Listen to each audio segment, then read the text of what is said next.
Hello students, your topic for today is collective bargaining.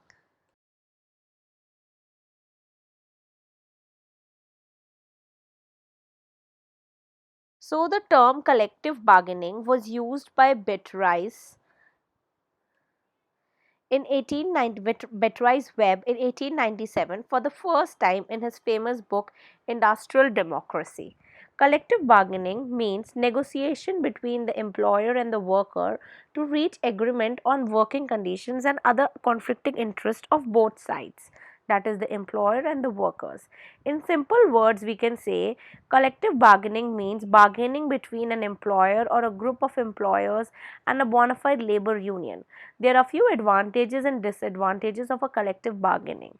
When an organized body negotiates with the employer and fixes the terms of employment by means of bargaining, it is called a collective bargaining. The essential element of the collective bargaining is that it is between the interested parties and not from outside parties. International Labour Organization in its manual in the year 1960 defined the meaning of collective bargaining as negotiations about working conditions and terms of employment between an employer, a group of employees, or one or more employers organization on the other with a view to reaching an agreement. The terms of agreement are used to ascertain the rights and obligations by which each party is bound towards one another during the course of employment.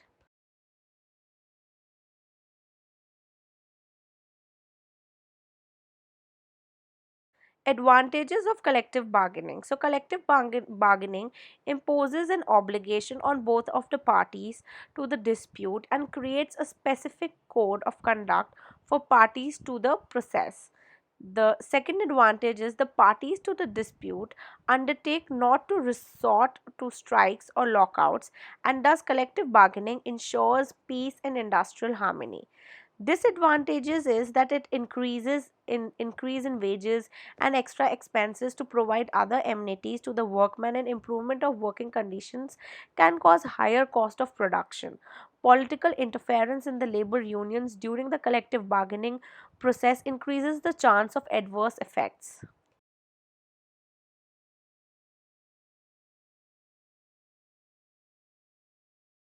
Essential conditions for collective bargaining are favorable political and social climate.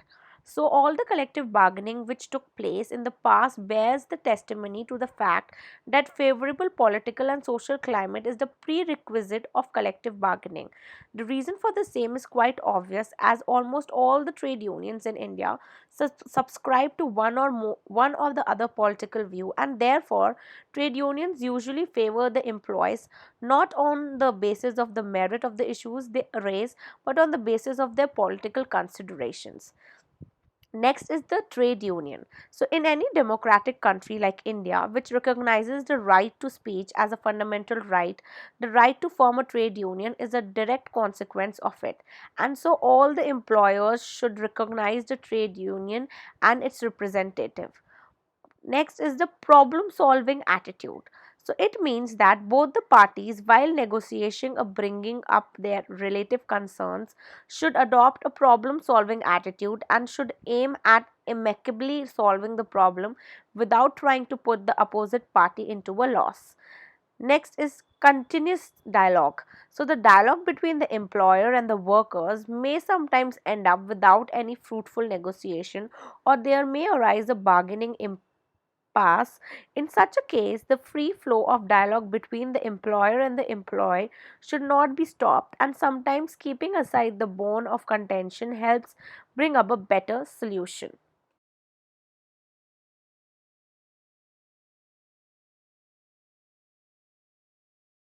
Purpose of collective bargaining. So, to provide an opportunity for the workers to voice their complaints and grievances regarding the working conditions. Second is to pave the way for the employer and the workers to reach an amicable solution peacefully without having any ill will towards one another. Next is to sort out all the disputes and conflicts between the employer and the worker. Next is to prevent any dispute which is likely to take place in future by mutually agreeing on contract. And the last is to foster a peaceful and a stable relationship between the worker and the organization.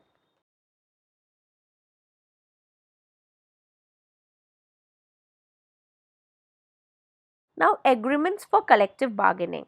In India, following types of agreements are prevalent for collective bargaining.